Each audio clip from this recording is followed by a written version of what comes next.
For decades, Christian voters in the United States have largely backed Republican candidates.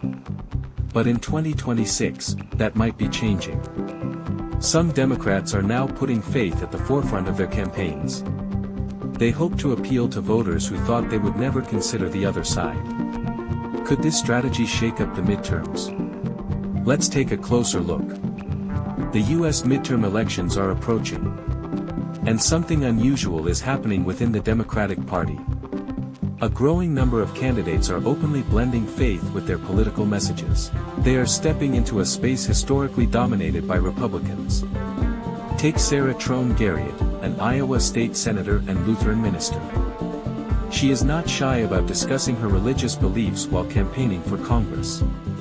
And she is far from alone.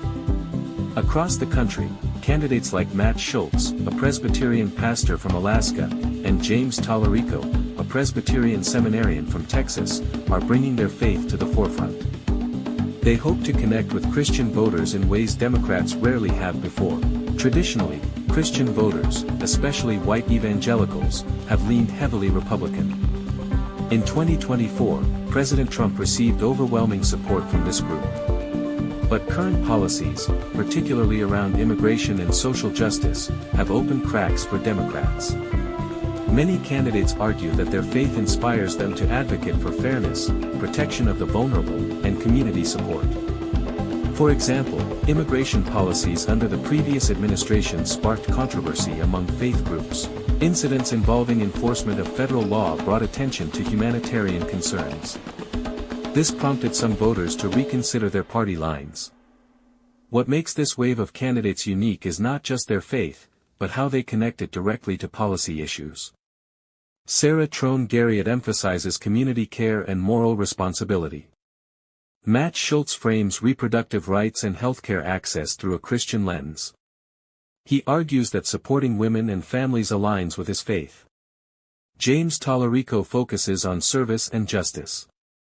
He uses scripture to highlight the importance of helping those in need. Over a dozen Democratic candidates with religious backgrounds are running this year. This is far more than in previous cycles. It is one of the most faith-driven Democratic campaigns in decades. Integrating faith into Democratic campaigns is not without risk. The party's base has grown increasingly secular.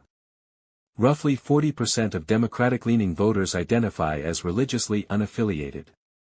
Candidates face a delicate balancing act. They must speak to Christian voters without alienating their secular supporters. Political analysts say that if done successfully, it could win over moderate voters. But missteps could backfire. Meanwhile, Republican strategists argue that faith-based voters have consistently supported their candidates. They highlight common-sense policies that align with Christian values. For these candidates, faith is not just about appearances. It shapes their political priorities. Rob Sand, Iowa's state auditor and gubernatorial candidate, explains, "My faith motivates me to care for the little guy. I can't run a campaign without talking about it."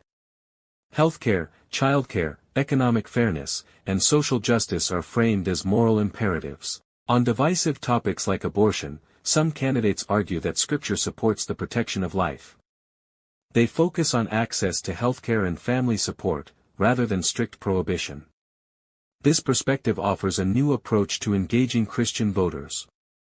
It shows that progressive policies can coexist with faith. As November approaches, these campaigns could shift the conversation around faith in politics. Democrats hope that emphasizing compassion, justice, and moral responsibility will resonate with voters who typically vote Republican. Whether this strategy succeeds depends on the candidate's ability to navigate complex voter expectations. They must appeal to faith-driven moderates without alienating the secular Democratic base. One thing is clear: religion in American politics is no longer exclusively a Republican domain. For the first time in decades, Democrats are using faith as a bridge to reach voters. This could reshape the midterms and influence national debates for years to come.